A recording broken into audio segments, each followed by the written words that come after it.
ABC News with Peter Jennings. Tonight, episode 29. Kavanaugh's accusers, anti-American baby killers hiding under the guise of sexual assault activism. I'm Peter Jennings, and we're live. What's up, guys?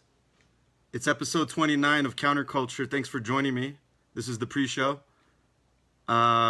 If you are watching the Facebook rebroadcast, please forward to minute 3.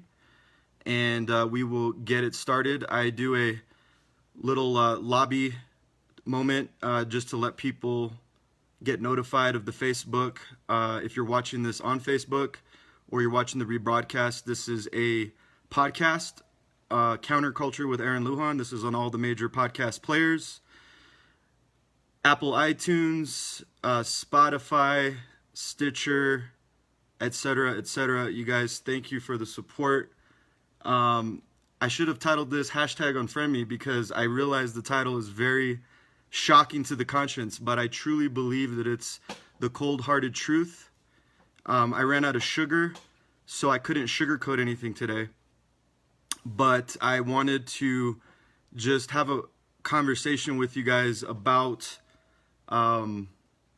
what's going on with this circus, this whole Kavanaugh Supreme Court confirmation political fiasco. We got about 2 minutes until we're live. I hope you enjoyed my ABC World News tonight. It made me feel like I was back in 1991. How many of you guys missed the 90s? Wave your hand. Wave your hands in the air like you just don't care. Today's broadcast is sponsored by Straight Up Black Coffee. We're drinking black. I love the slurpy sound when I listen to the rebroadcast. It's really, really good for media, right? #Ghetto Podcast.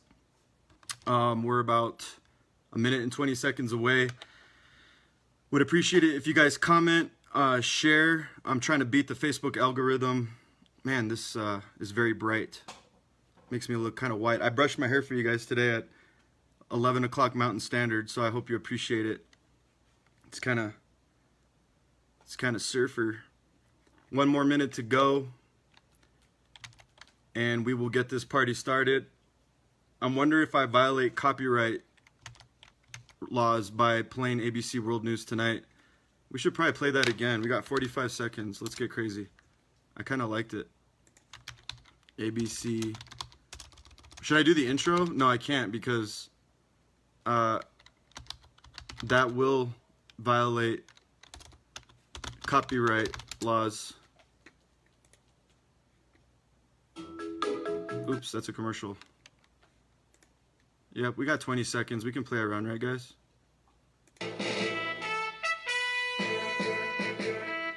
Tonight on ABC, flooding in South Carolina, chaos in the streets of Los Angeles. Brett Kavanaugh's accusers are anti-American baby killers hiding under the guise of sexual assault activism. #Unfriend Me. And we're gonna have to... Alright guys, enough joking around. Let's get this going. Welcome. Today is September 29th, 2018. You are listening to Counterculture with Aaron Lujan. This is all available at aaronlujan.com. And today's title of the podcast, Kavanaugh's accusers are anti-American baby killers hiding under the guise of sexual assault activism. I think I'm going to get into some trouble tonight, guys. So if you guys would do me a favor and come with an open mind.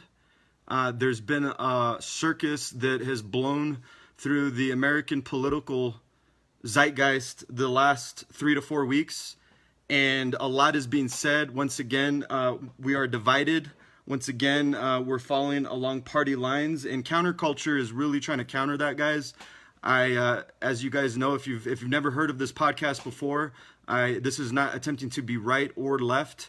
This is attempting to break through the false left-right paradigm and break free from control, mental control. This is a free-thinking podcast where this is a free market of ideas where we evaluate facts and use our mental faculties like reasoning and logic to arrive to conclusions rather than spouting talking points or trying to win political points or trying to advance any sort of agenda. My agenda, everyone has an agenda.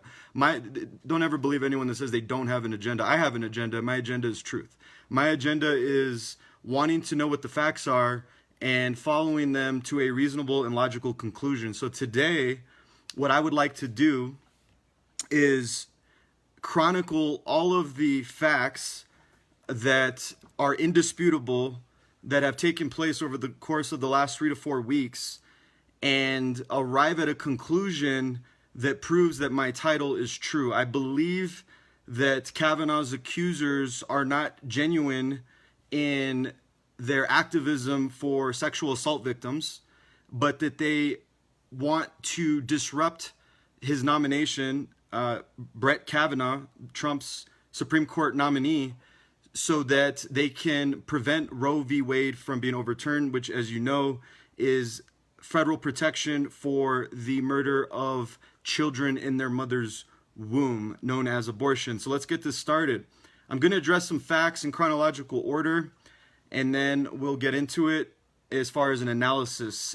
July 30th, Christine Blasey, which is the Ford, which we now know as the alleged victim of Brett Kavanaugh, sent a letter to Senate Judiciary Committee member Dianne Feinstein of California, alleging that she was sexually assaulted in the early 80s by the Supreme Court nominee. August 10th, an announcement for the hearings was made that they would begin on September 4th. Dems complained that that's not enough time, and so that went ahead anyways. So between September 4th and September 7th, Brett Kavanaugh testified before the Senate Judiciary Committee for 3 days before legal experts and basically defending these, testifying for the Senate Judiciary Committee for the role. So there has been no accusations as of yet.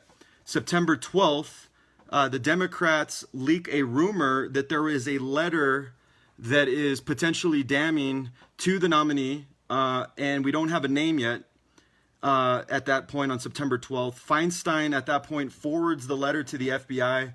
The FBI files it in Brett Kavanaugh's background check records, but due to the statute of limitations, it happened so long ago. As you may understand, statute of limitations protects accused people if a certain amount of time has gone by. Hashtag Black Coffee. September 14th, the New Yorker publishes a story omitting Ford's name. We now know that it's Christine Blasey Ford, who is the woman identified in the letter. Immediately, Brett Kavanaugh denies all the allegations unequivocally. This was completely false. It is a patently false accusation. September 17th, Chairman of the Senate Judiciary Committee Grassley moves the confirmation vote from September 24th through September 21st through September 24th to give Kavanaugh and Ford the opportunity to testify. And that then leads us to September 17th. Sorry, guys, I need to make this font a little bit bigger. Hashtag Ghetto Podcast. No producer. I'm reading off a Word document. September 17th through September 22nd, Ford's attorneys say that she's not ready to testify and that they wanted to push it back to September 20, that she needs more time. So Ford finally agrees to testify on September 27th. At that time, on September 23rd, when Ford finally agrees to testify the following week, the New Yorker releases a new person who's accusing Brett Kavanaugh, a Deborah Ramirez, Yale student, apparently, that allegedly Kavanaugh exposed himself. And since this is a family show, we will just leave it at acted sexually inappropriate in 1983 to 1984. And also on that day, interestingly, the famous attorney of the pornographic actress Avenatti, tweets out that, oh no, there's a third woman.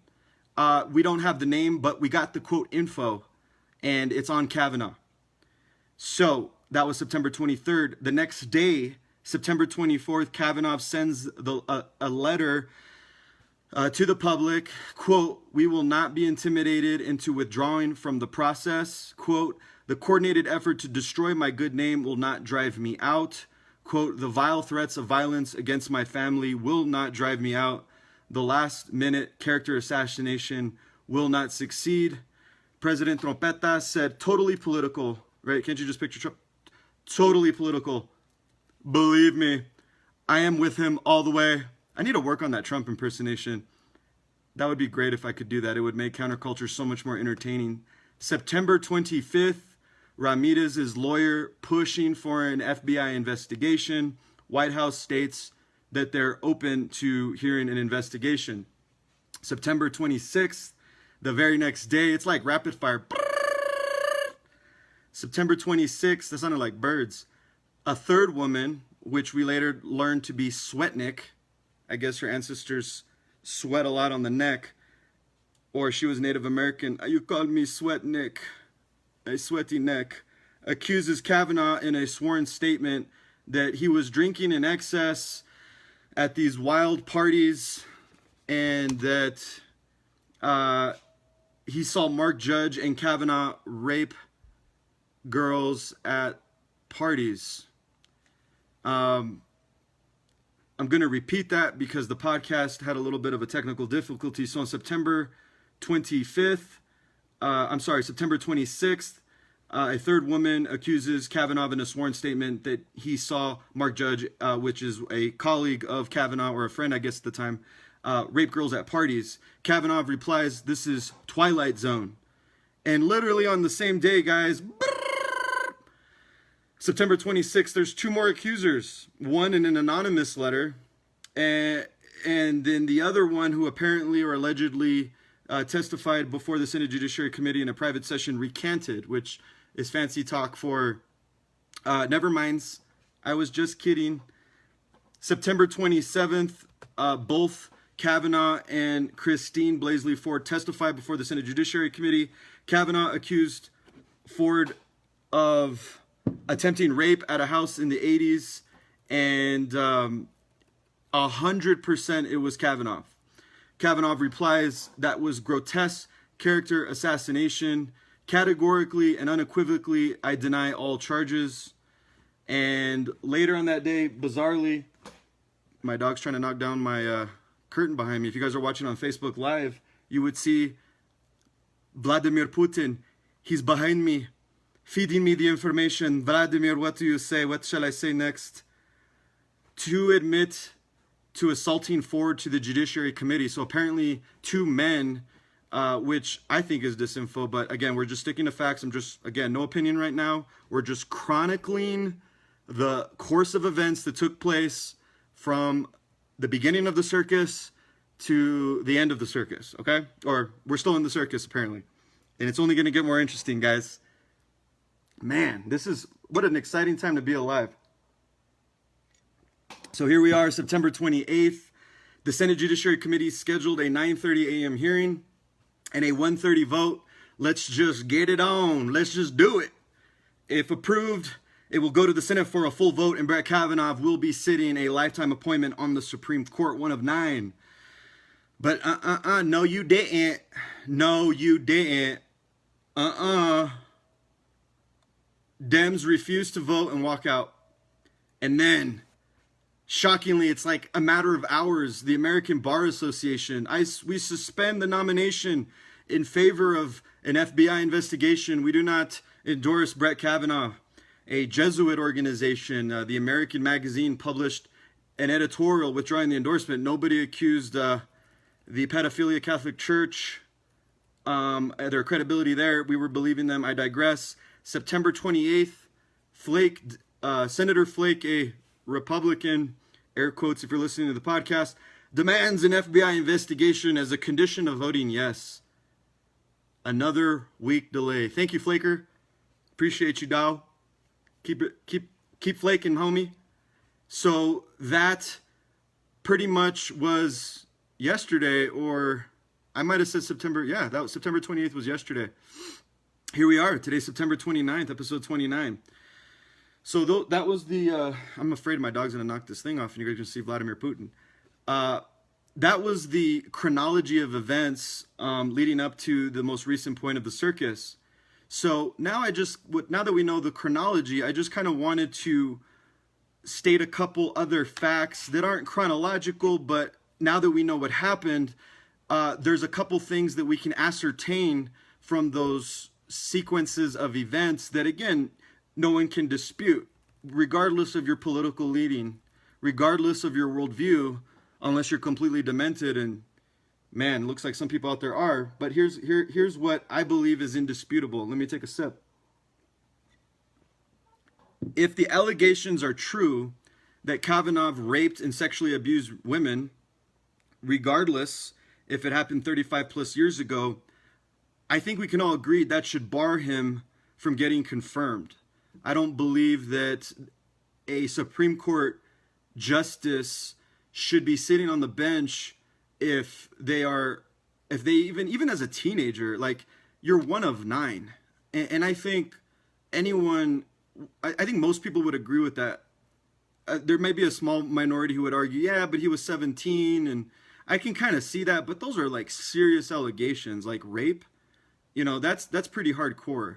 So I just would like to err on the side of caution and say, let's prevent anybody who is guilty of serious sexual assault and rape from being confirmed into this position. Number 2, sex abuse is a tragic occurrence. This is not something that we should just lightly dismiss. There are people who are suffering today as a result of sexual abuse. It is a tragedy. Sex is a beautiful thing that has a very sacred role in the institution of marriage. It has a lot of power, and when it's abused, it can cause great damage to people.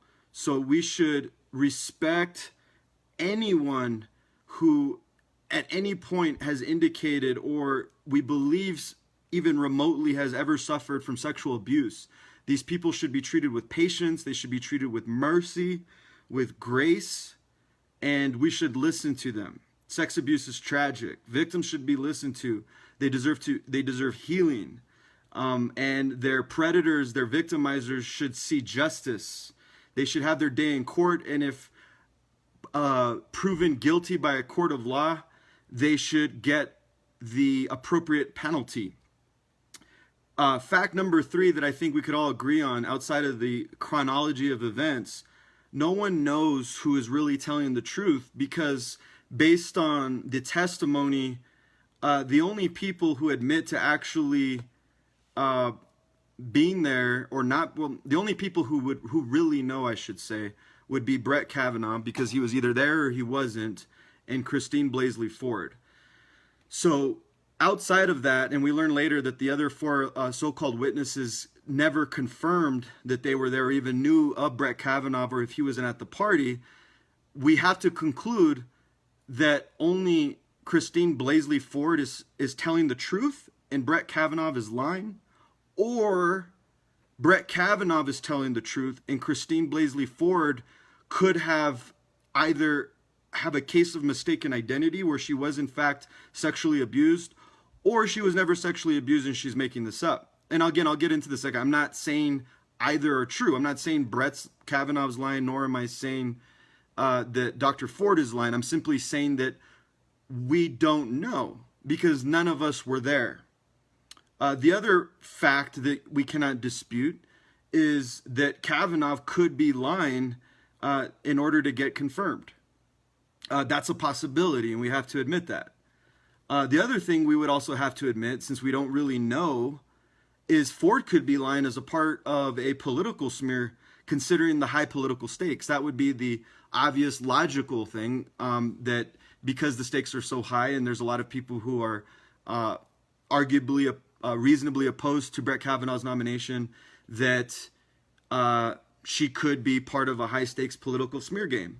you have to admit that that's true if you're going to admit that Brett Kavanaugh could be lying as well. Another thing that we would have to admit is that allegations are not enough. Corroborating evidence must be produced, giving conclusive evidence beyond a reasonable doubt if someone is guilty.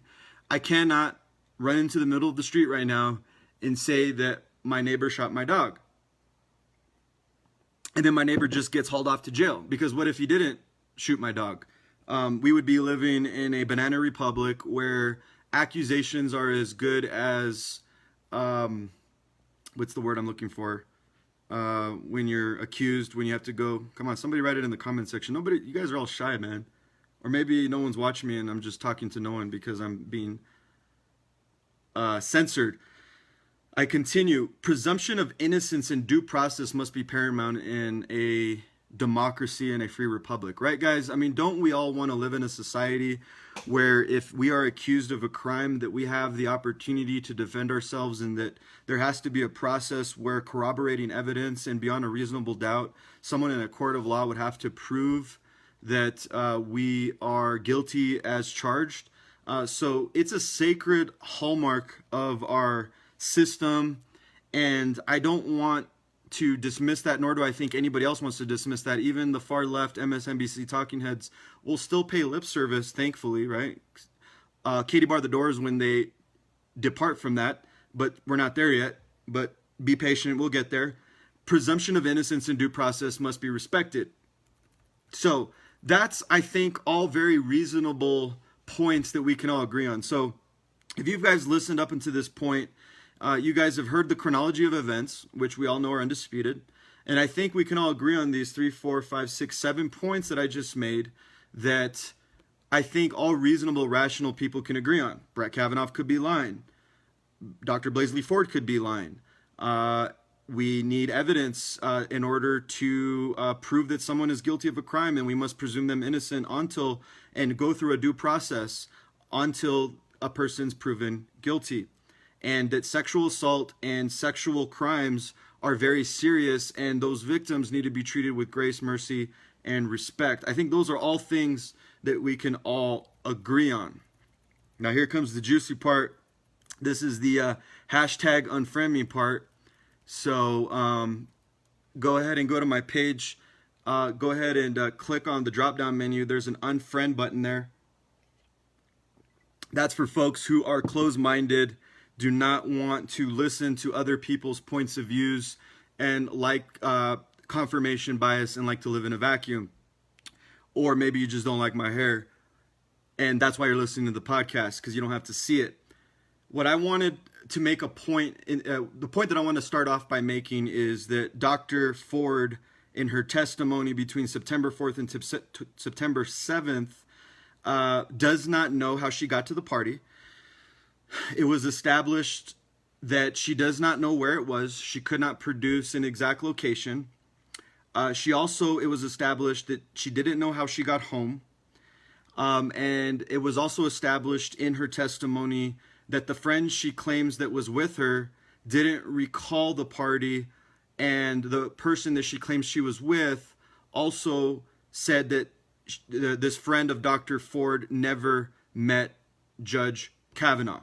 So that was an interesting revelation in the opening testimony of Dr. Ford's accusation, but maintained that it was 100% Brett Kavanaugh, who, quote, again, it's a family show, got on top of her, inebriated, drunk, and put his hand over her mouth. She claimed that she was afraid that she was going to get killed, that he was extremely drunk. I'm drunk off of this freaking circus and this caffeine.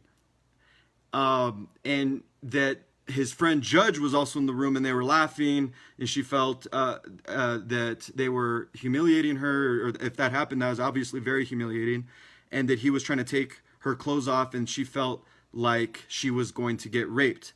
So the big takeaway is that we didn't get any actual evidence.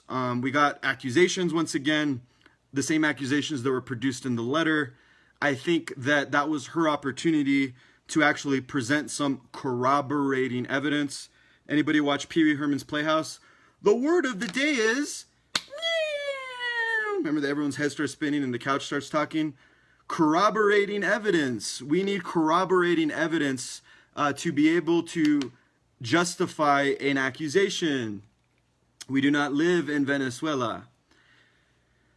What we also know, interestingly, is that Dianne Feinstein, the one of the senators on the Judiciary Committee, received the letter from Dr. Ford of the accusation on July 30th, yet practically, I believe it was, can't remember my dates. I have a real job, so I'm not following this religiously.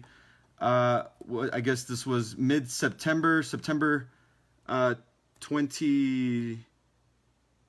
I don't know, basically like weeks later, the point was right before the committee went to vote and actually went to confirm Brett Kavanaugh, Dianne Feinstein had all this time to be able to defend Dr. Blaisley Ford. And if she was interested in truth, wouldn't she have released that information right away? It does not help Dr. Ford's case of being non-political and just wanting to see justice done about Brett Kavanaugh, who she claimed 100% was the person who violated her. It does not help her case when Dianne Feinstein waits till the 11th hour to release the letter. Even the Democrats were upset with her. Why would you do this?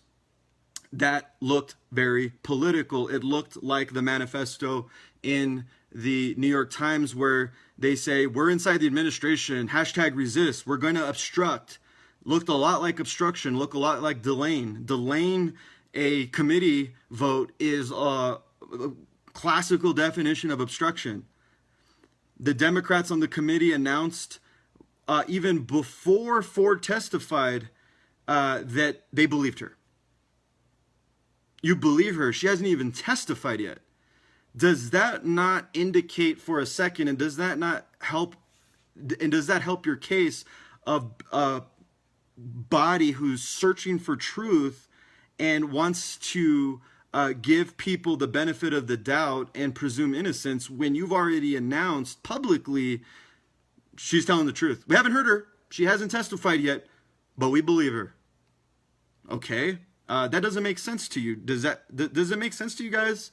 It shows a little bit of maybe bias, perhaps.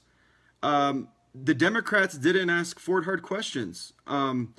She was greeted with courtesy. I remember watching my good friend Cory Booker, Spartacus. Man, I love Spartacus. We praise you for your bravery. We're just astounded by your heroism. Man, that guy is really trying super hard to be Barry Soetoro, isn't he? I mean, how many Barack Obama speeches has that guy watched? But just this, let's greet her with flower petals, and let's just shower her with praise. And it's okay. I mean, it's not like I'm saying, oh, be mean to her. And I can understand you want to err on the side of graciousness, especially if she's claiming to be a sexual assault victim.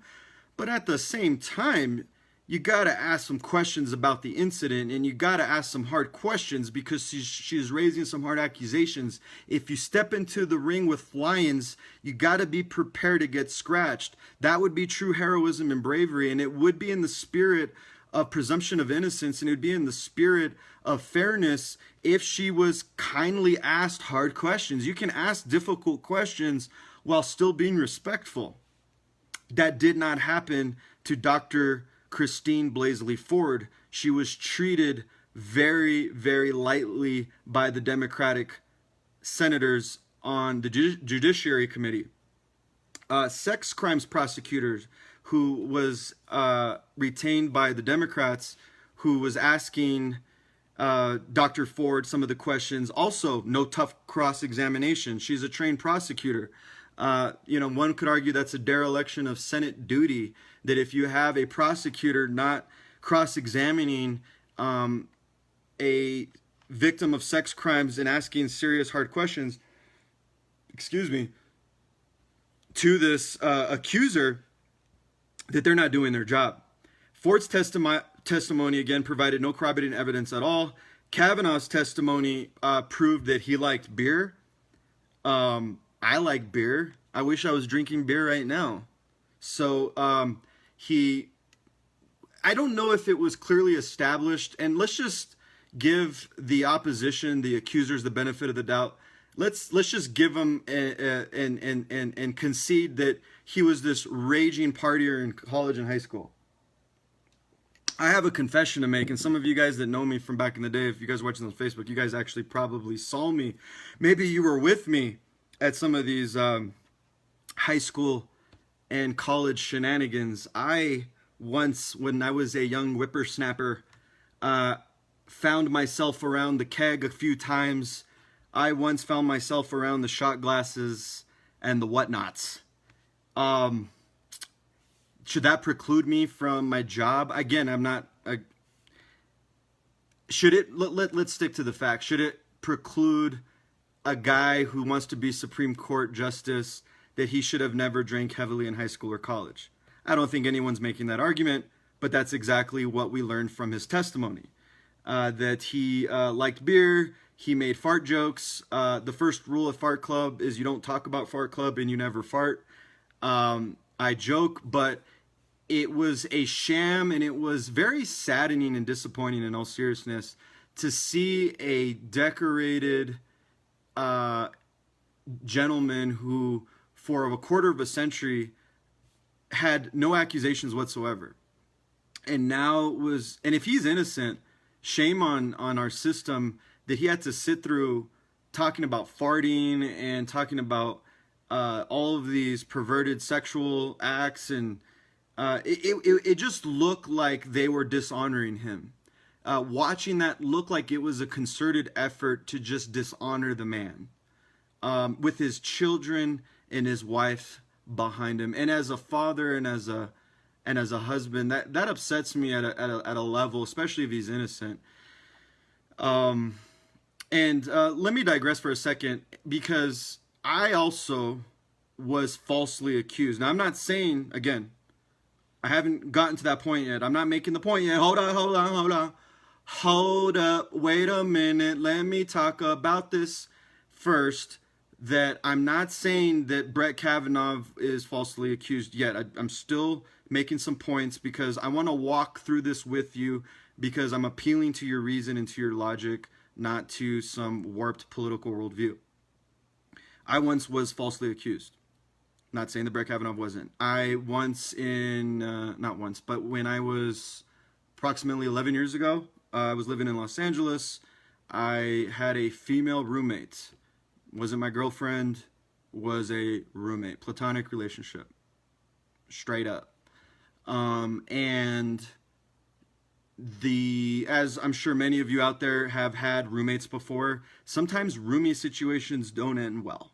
Sometimes it doesn't end, with horseback riding off into the sunset, and hugs, kisses, and gifts, and send me postcards, and keep in touch, BFF, best friends forever, #BFF.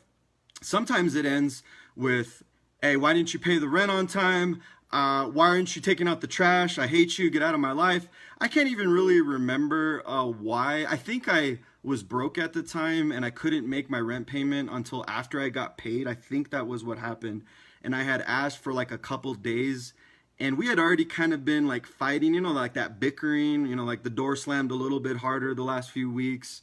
We weren't talking to each other. There was this tension in the air, and it just kept building and building and building until finally she got really upset with me and gave me attitude, I think, because I hadn't paid the rent when it was due, and, fair, I was broke. And then I paid her, but then I was mad at her. I had poor character at the time, and I smarted off with her, and we pretty much I just blew up, and I said, I'm out of here. I'm done. She's like, good, get out. I'm like, cool, because the lease was under her name. And just in a second, I'm like, okay, I guess I'm moving out. I'm not living in this place anymore. So I run over to a buddy's house. I grab my my little U-Haul truck, you know, and you know, it's by the hour, so you know, because I'm broke and I can't pay for the day. I'm paying by the hour, I think, or something like that. So I run back, and she's in my parking spot. Of course, 1 second, guys. Podcast froze, and we're back. And so she ended up parking in my spot. I'm mad. I run up the stairs. I go to her bedroom, start pounding on the door. Move your car. Should never talk to a woman that way. Regret it. Bad decision. Low moment of my life. Poor character. I regret it. I repent. Pounded the door. She was like 5'1", you know, 100 pounds. Like, I'm a dude. I'm obviously not a big guy, but obviously she justifiably could have been afraid because I'm pounding on the door like an idiot. And she is screaming at me, I'm not moving my car. And it's, you know, drama. And so I'm like pissed, and I say a few choice words, a few expletives, and I leave. I kick the door, I think. God forgive me, right? Wow. So I kick the door, I leave, and I run to a friend's house, you know, try to kill time. I don't really remember. Come back, and about a few minutes later, there's a knock on the door, and it's a man. And this man is her boyfriend, and this man is a former college football player, lineman. I believe he was about 6'4", probably about 240, 250. Not a fat guy, like a big dude. Like, he could have put me into a snake hole with his fist. And he barges into the room, and every inch of my body knew it was showtime. And he confronts me, he gets on my face, and he says, my girl told me you hit her. I'm like, your girl told you I hit her? I did not hit her. I never hit her. And next thing you know, he grabs me. He literally is lifting me like a child. Hilarious, right? High moment in my life. Being carried around by a rag doll by a lineman. And I'm on a second story, and it looks like he wants to tip me over and throw me off of the ledge. So I either am going to end up with some serious brain damage, or I'm literally going to lose my life at this moment. Once before I almost was killed. This is the second time that my life was literally almost taken from me. If people had not come out and heard the commotion that night, I probably wouldn't be sitting before you here today. And some of us may have never met because I would have died as a result of a murder in 2007 due to a false accusation. But by the mercy and grace of God, I am sitting here today because he saw that he was going to have witnesses, and he planned on probably murdering me because he parked his car far away in an undisclosed location, and he threw me to the ground, threw a couple punches, grabbed my head, banged it into the catwalk, and took off. And you know, my head's ringing because I don't know if you've ever had your head pounded in before, but you get a little disoriented. And so that's my fun story. But the point I'm trying to make about that story is again, wasn't sexual abuse, but I was accused of physical abuse, and it was a false accusation. And I'd like to sit up here and tell you guys today that it's not cool, that you got to be very careful when you make an accusation because the consequences could be very serious. And if Brett Kavanaugh is innocent, bare minimum, they've really hurt his family and really hurt his name that he spent a lot of time building up. So the fact that we haven't had any corroborating evidence as a result of these eyewitness testimony seems like we've treaded into some very dangerous testimony. And just to kind of finish off on the point I was making about what we can ascertain from Brett Kavanaugh's testimony is that Demsden never asked him any questions about the actual incident. And you can't disprove a negative. If he's saying it didn't happen, how can he prove to the Senate Judiciary Committee that it didn't happen? Like, I cannot prove to you that I wasn't in Italy last night. well, that's a bad example. But I think you guys get my point, that you cannot prove a negative. Like if someone's accusing you of something and you didn't do it, it's not logical for you to be able to disprove that. And that's essentially what we saw taking place when Brett Kavanaugh was being asked questions during the testimony. However, he did release his calendar, which was the only time any sort of evidence was brought before the committee. The calendar doesn't disprove Ford's claims, because the calendar could have been theoretically a lie. It could have been a mistake. But at the same time, it does not corroborate her story either. It does show that during the time that he was accused, that he was out of town. Does not help the accusers if the calendar that clearly looks like it was from 1982 was in fact proving that he was out of town. His friend Judge, a gentleman by the name of Patrick Smith, and another gentleman, Leland Kaiser, these were all friends of his during that time, who were also brought up in the letter and brought up during the Ford testimony, did not recall the party. Kaiser, also under oath, under risk of perjury, claimed that he didn't know Kavanaugh or remember him being at any parties. So all four witnesses, as a result of the testimony, deny that Kavanaugh was at the party. The only person who said he was at the party was Dr. Blaisley Ford. So we either have to believe her and say that she's telling the truth, and Judge's line, Smith's line, Kaiser's line, and Kavanaugh's line, or Ford could have a case of mistaken identity to give her the benefit of the doubt, or she's lying, and all these other gentlemen under the risk of perjury are telling the truth. One of those two things can be true, and I don't know. I'm simply presenting the evidence to you guys so that you can use reason and logic to be able to determine what is actually true or not. What we also know is that Kavanaugh, after a quarter of a century of public service and after six separate FBI field investigations, uncovered 0 allegations, 0 exposure incidents, 0 sexual abuse incidents, 0 gang rape incidents, 6 field FBI investigations, a quarter of a century of public service as a federal judge. This has never once come up. My question to you guys at home who are trying to determine who's telling the truth, do you think that it's likely that if he was this serial rapist, as he has been accused of by his accusers under oath, if he was this drunken, inebriated, frat boy on steroids guy, that maybe at one point in time in the last couple decades that this would have surfaced? I would like to think that it would have. It seems a little suspicious, if you're using your rationale and your logic, that all of a sudden these people just all decided that they just had to stop him, right?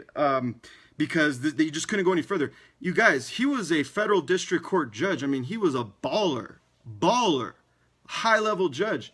Any of those appointments, he was working under the George W. Bush administration. He's already been around the White House, you guys. This guy's a baller. You think that would have come up at some point? I would like to think it would have.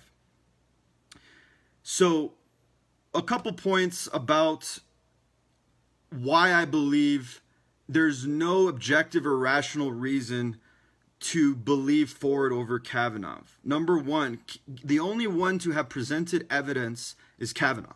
That's a fact. Nobody can tell me that Dr. Blaisley Ford has presented any corroborating evidence. Fact. Mother Jones and some people are lying and saying they don't ever actually cite. I read a Mother Jones article today. They'll actually they'll cite that there was evidence presented, but they never cite the evidence, and then they just prey on their audience because they all have warped worldviews who are just got this crazy confirmation bias apparently. And this is going to be a long podcast, guys, so buckle up. We're already at 41 minutes. Hopefully you're watching this on a long road trip or at the gym or on the way to work. Don't forget, you guys, 5-star this podcast. I'm trying to beat the algorithms. If you guys thumbs it up, put stars on it, it will get found. So, no objective or rational reason to believe Ford. Second reason, eyewitness corroboration does not support Ford. Every single witness who has been presented under oath has denied either knowing Kavanaugh, seen him, or any of the such. Number 3, there's been 6 FBI field investigations. They've all come out with 0 evidence. Why would it be rational? Why would it be objective to believe Ford over 6 independent FBI investigations? Please, someone explain that to me. And you know who's the only person who actually has unequivocally and categorically said, I have a detailed memory of that time, and said what they were doing and what they were doing, was Brett Kavanaugh. We have Dr. Blaisley Ford saying, I don't recall. I black out, and I'm not going to rag on her because I want to be funny. With all due respect to Dr. Ford, because if she was assaulted, and her testimony, in my personal opinion, was very convincing. It appears that she was. Which is why, and Judge Kavanaugh's testimony is very convincing too. They were equally convincing emotionally. So it almost has to force us to go and look at some of these facts, right? So that was my point on Dr. Blaisley Ford. There was a second accuser, Swetnick, the Native American. Just kidding. I'm racist against Native Americans. She accused Kavanaugh of grabbing, fondling, grinding without a woman's consent at parties in high school. She said that she saw it, and these women did not consent. Now, just again, sorry guys, trying to keep it a family show, but thinking back to times when I was in those social circles, usually when that type of stuff took place, they were in closed rooms. Like they went into bedrooms with the door closed.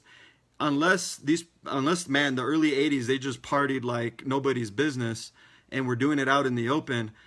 How does Swetnick say that she knows that he was doing this? Because that would suggest that she was watching.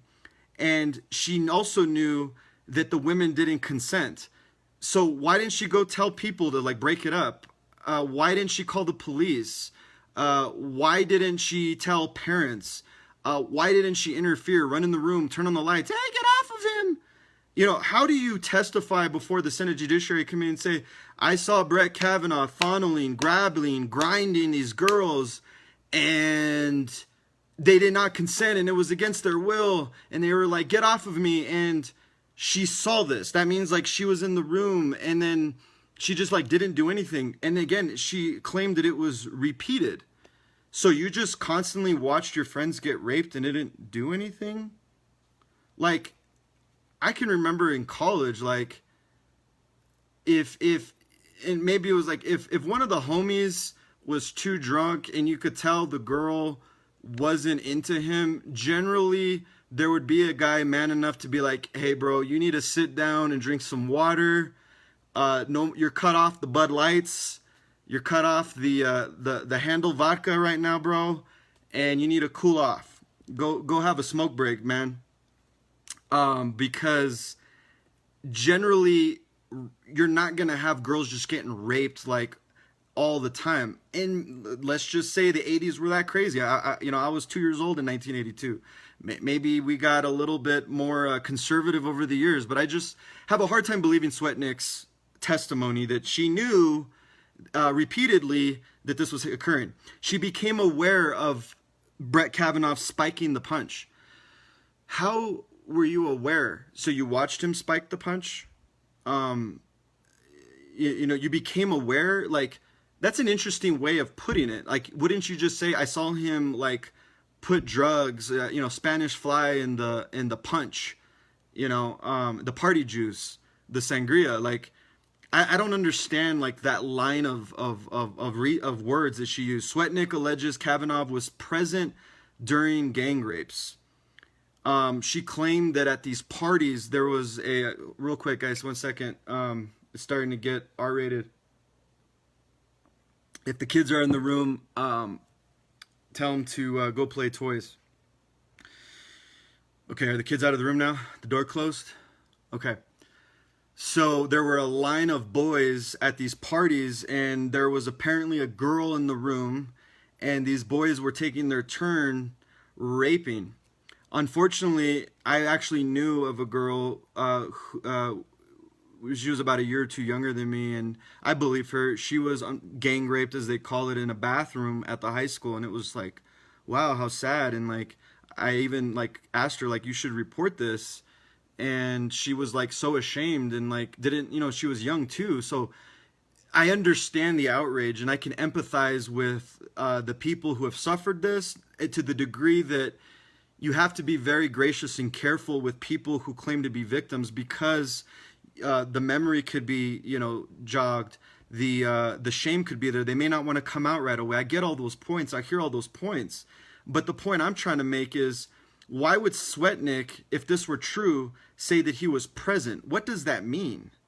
Did she see him actually rape a girl? Because she never said that. She said he was present. Is that enough evidence? Is that enough?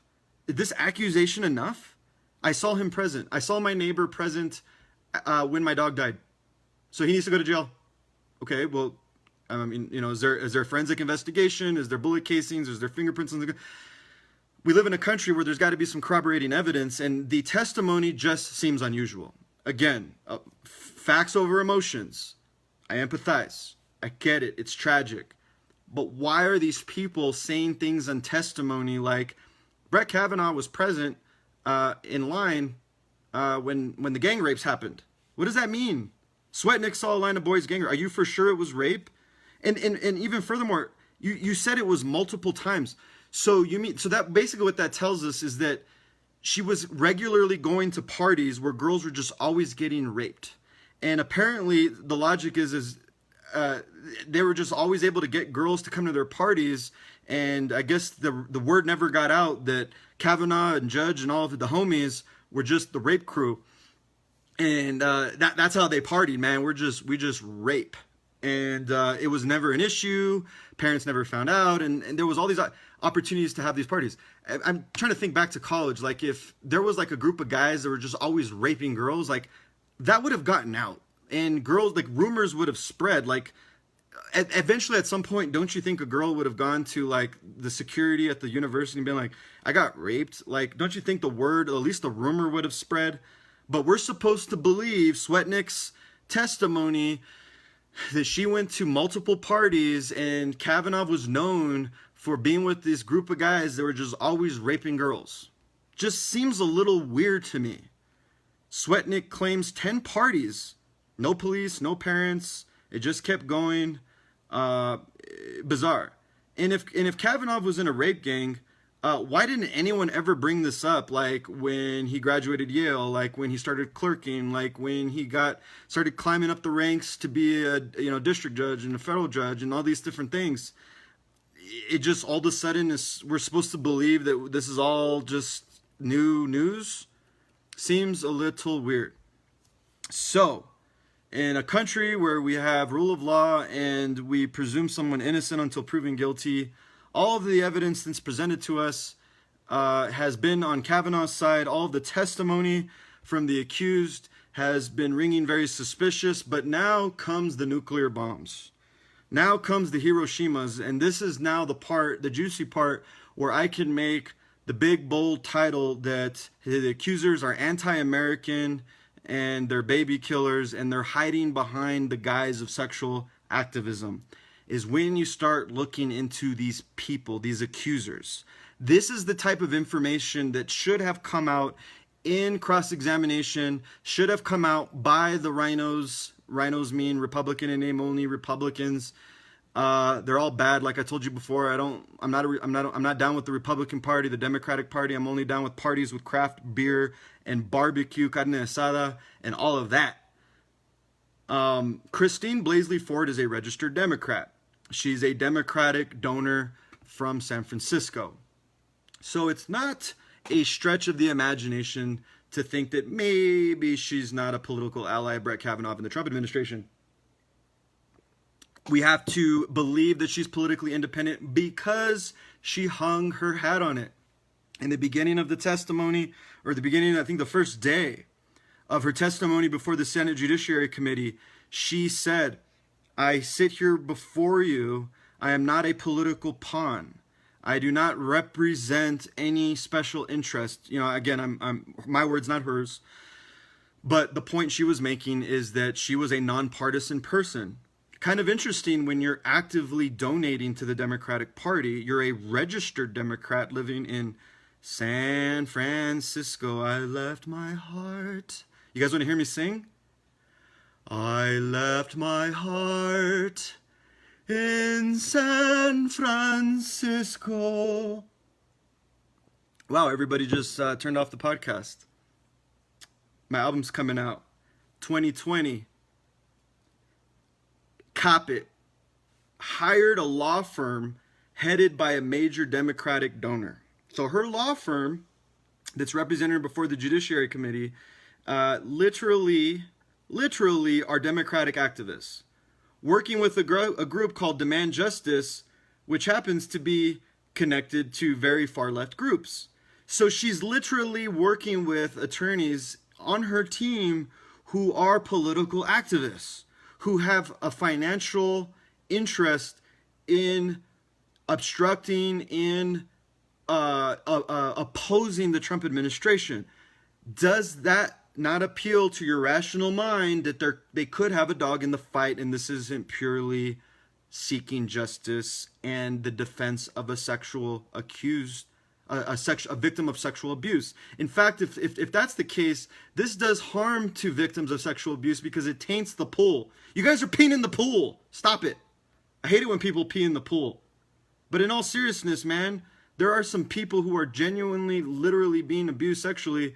And if you guys are coming out using that to score political points, that's a shame. You guys are literally using some of the most vulnerable and hurt people to advance a political agenda. Shame on you guys.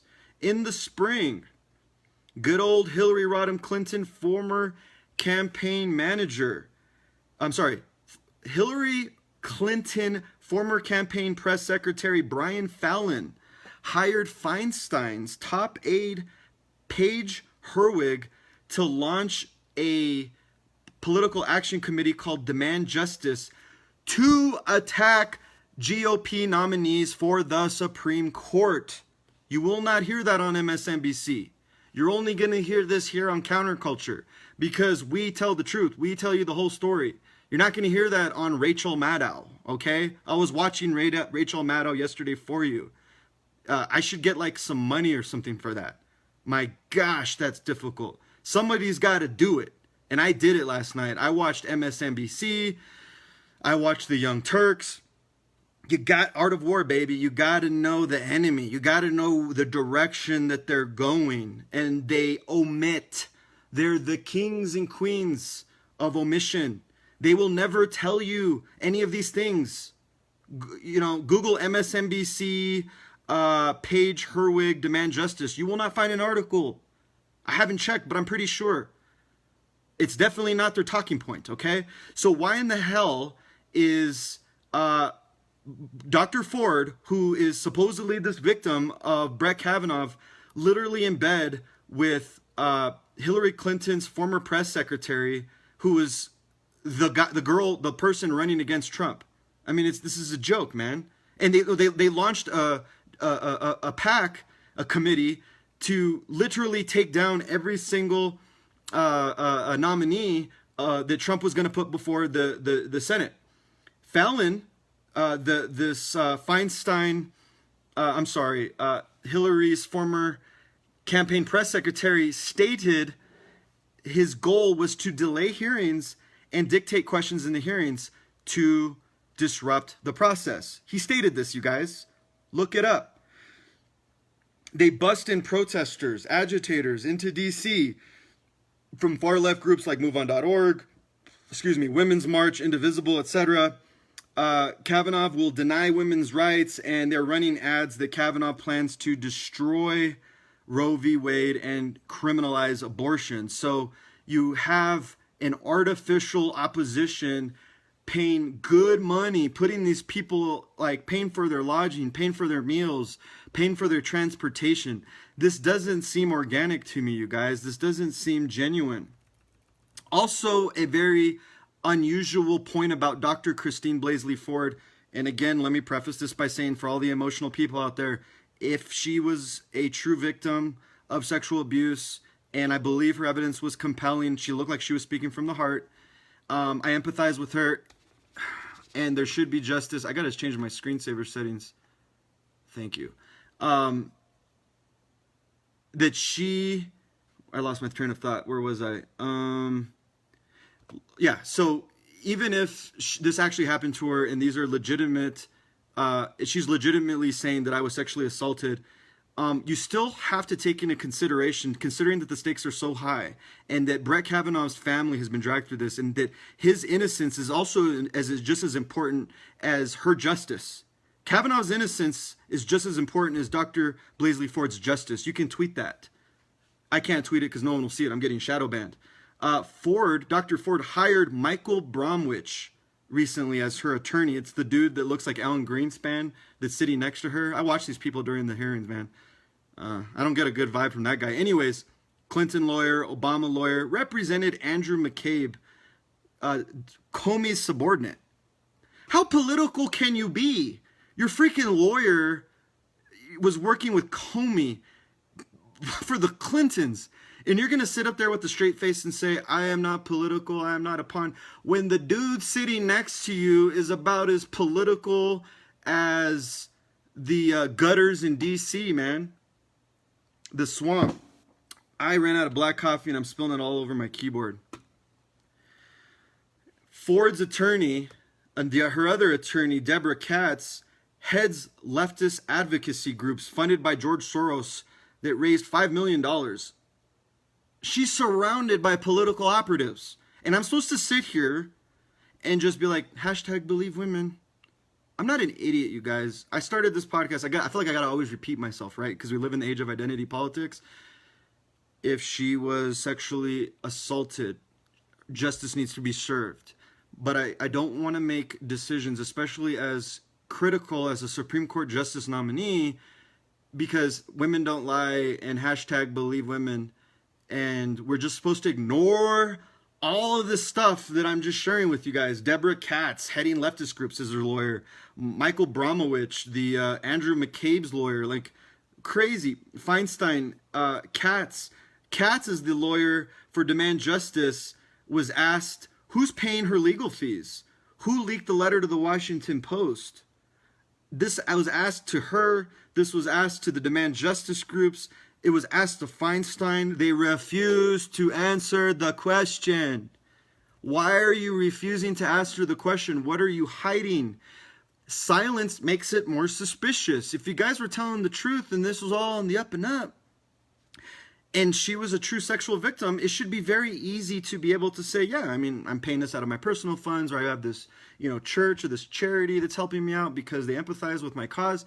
They just don't answer the question. Is that not a little suspicious to you guys? It's bizarre, and it makes me upset because, like I said before, they're peeing in the pool.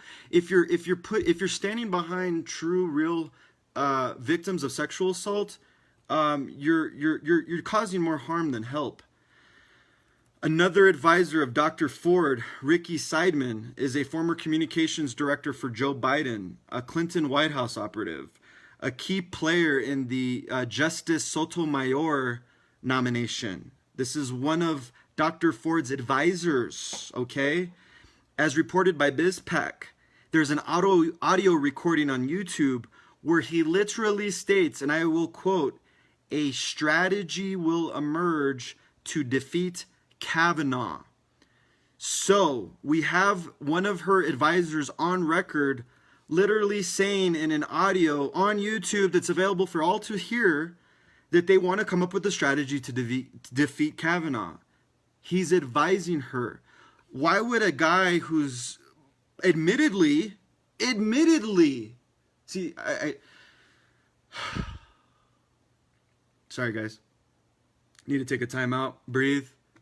I can feel like those veins on my neck. Okay, we're good. We're good. We're good, guys. We're back. Oxygen in the brain. Why would a guy who admittedly say our strategy is to defeat Kavanaugh be advising this alleged sex victim? Can someone please answer that for me? Please. Please. Gosh. Swetnick. Let's go to Swetnick. That was the second accuser. She sued her former employer, New York Life Insurance, for sexual misconduct. Weird that she's been through this before. Why does she keep getting assaulted? Hanging out with the wrong crowd, perhaps? It's just weird. I'm not putting it down. If it's true, wow, that's sad. But she's using a law firm run by, guess who? Deborah Katz, Ford's lawyer. So we got the same lawyers representing these different supposedly isolated victims. Is that not suspicious? Why are the same people representing two different accusers who have, from what I haven't heard on record, is that they're even associated with each other? Hashtag suspicious. Also, Swetnick's character never got questioned, but I would question it because she had a restraining order put against her by her ex-boyfriend because she threatened him. And he told folks that she's lying about everything. Maybe he's lying that she's lying. I don't know, but how come we're not allowed to know this?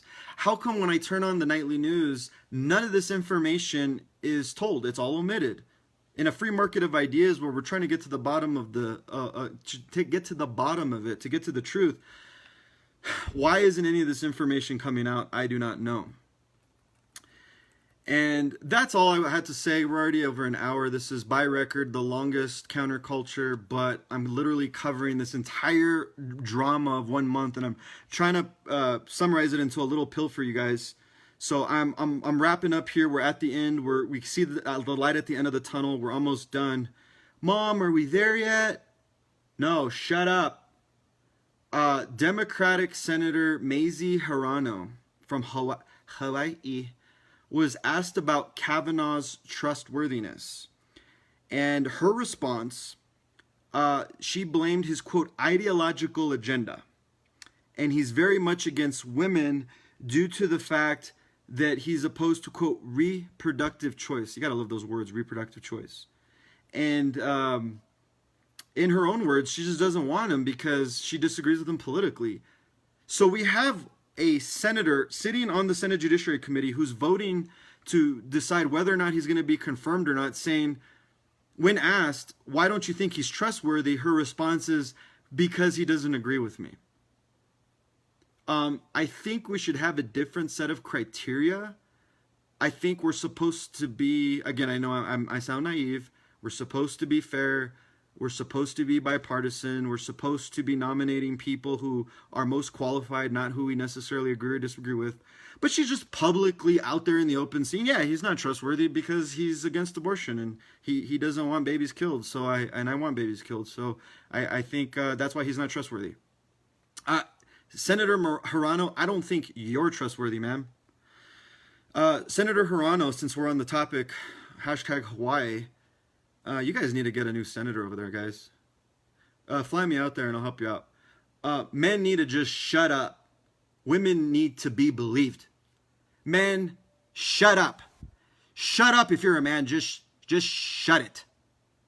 Women need to be believed. Okay, so women don't lie. Men lie. Women lie. Wasn't there a Gucci Mane song? Men lie, women lie, men lie. Sorry, guys, I listen to too much rap music. Rap's a bunch of crap. Men need to shut up. Women need to be believed. What happened to due process? What happened, Senator Hirono, to innocent until proven guilty? With all due respect, you need to...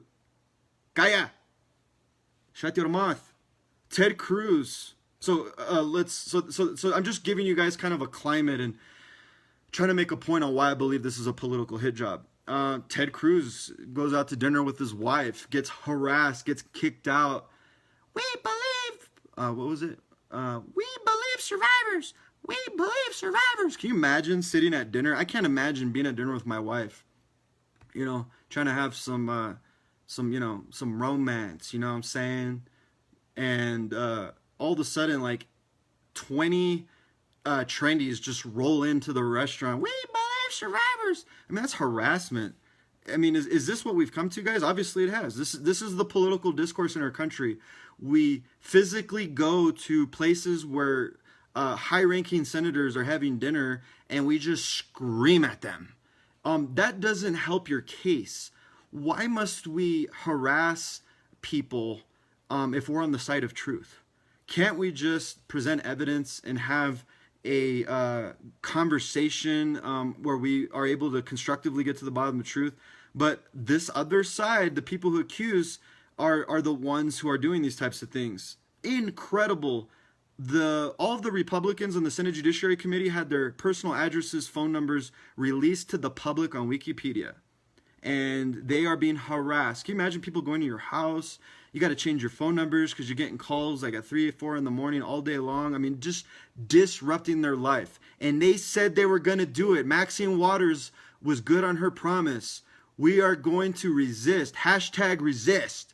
Hashtag delay. Hashtag obstruct. We will slow down this Trump chain. We do not care about America. That's the reason why I called this title of episode 29 anti-American. If you do not want to believe in due process, if you don't believe in the presumption of innocence until proven guilty, if you believe in going into the public square and screaming at people in their face, if you believe in hacking into people's accounts and releasing their phone numbers and breaking the law, that is anti-American. That is as anti-American as possible. And I do not want to live in a country where the political opposition behaves that way. You people belong in jail. This is disgusting behavior.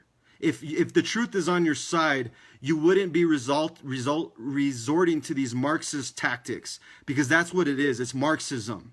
You guys are revolutionaries. This is how the communists behaved. Okay?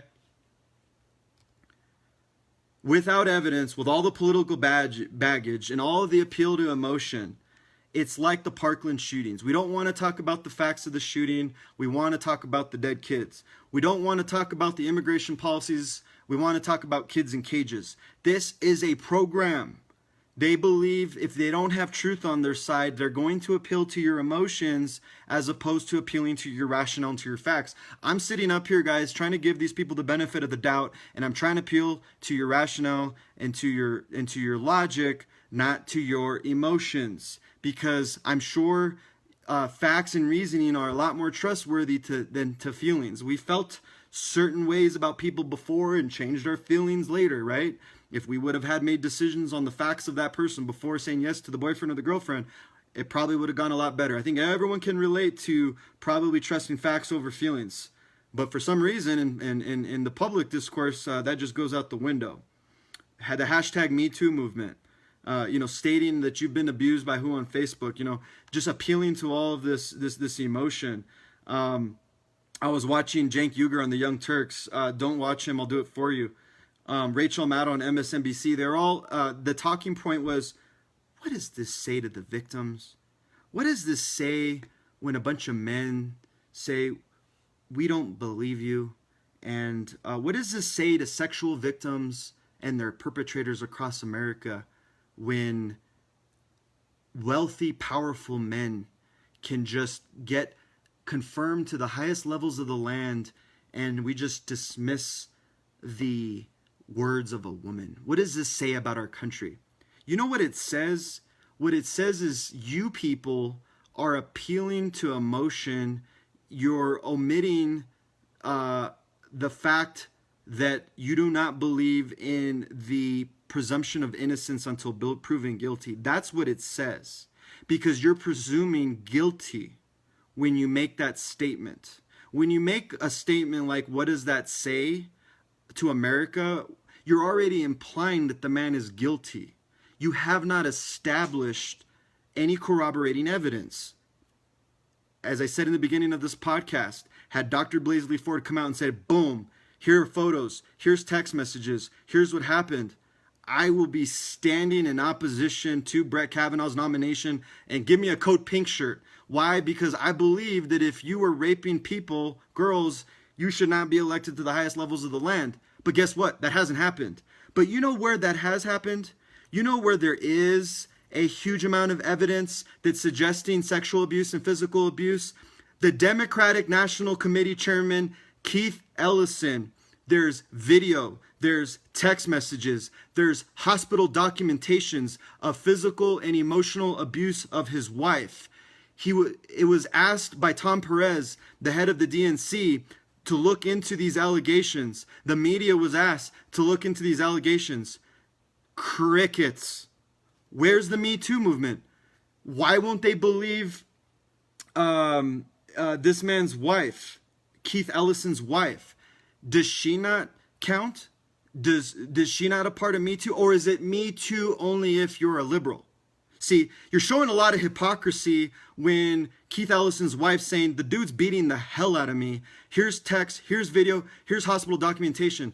You guys, I have a question for you. How many times have you heard Keith Ellison's name in the news for sexual assault and physical abuse? Not sexual assault. He physically and emotionally abused her. Correction. How many times have you heard that? Nothing. But you know who has sexually abused people in high school? Cory Booker, Spartacus. Spartacus did it, and he admitted it in a 1992 column in the Stanford University newspaper. He said that he was groping a girl drunk. I keep on saying junk, because this whole story is a bunch of junk. Groping a girl on a bed, trying to sleep with her, drunk. Cory Booker, the self-righteous, I am appalled. I applaud your heroism. Wow, Spartacus, man. Cory Booker.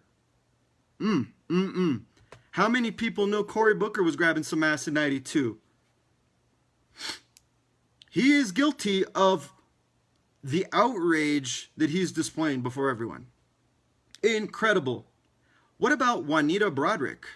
Juanita Broderick, anybody remember her name? She's got about 25 times more evidence, real evidence, that President Bill Clinton raped the living hell out of her. Bite marks, blood, hotel records, eyewitnesses.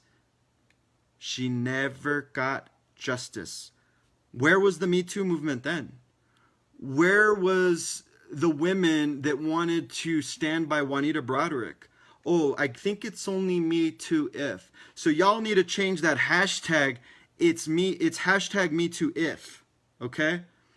So we end with this. The Dems and Flake won an FBI investigation. Flake yesterday said, well, I will vote yes, but we need an FBI investigation just to be thorough, just to be sure that we're doing our due diligence and that we're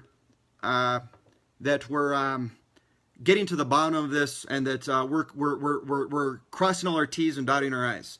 Okay. Well, what the hell is an FBI investigation going to find out?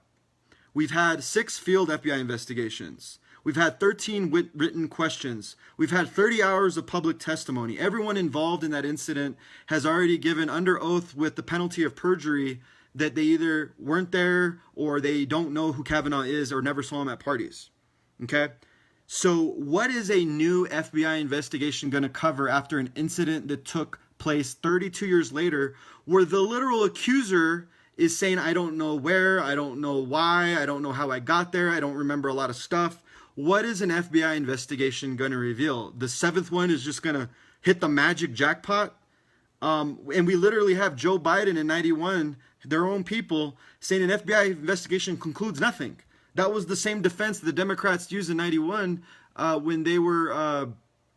I don't even know what they were doing back then, but we have Joe Biden, Uncle Joe, saying that an FBI investigation concludes nothing.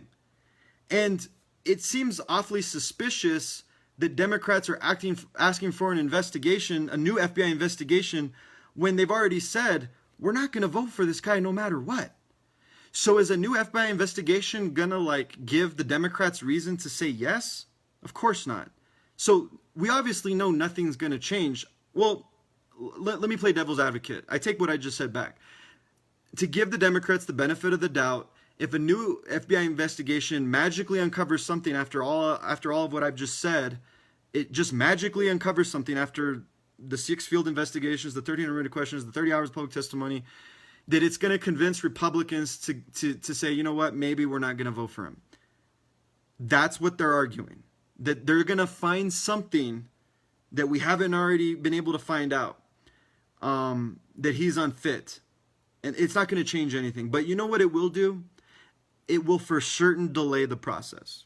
Something that Blaisley Ford's advisors are a stated goal, because they literally on payroll for organizations where their stated mission is to delay this process and to disrupt any Trump GOP picks. They want to. This will give them more time to make more allegations, for more people to come forward. This will give them time to pressure the Republicans on the Senate Judiciary Committee. And worst of all, this will give them more time to destroy this man's reputation, to drag him through the mud when nobody has provided evidence yet. This is anti-American people, guys. They don't like due process. They don't like the presumption of guilty on proven innocent. Innocent until proven guilty. I apologize. It's getting late.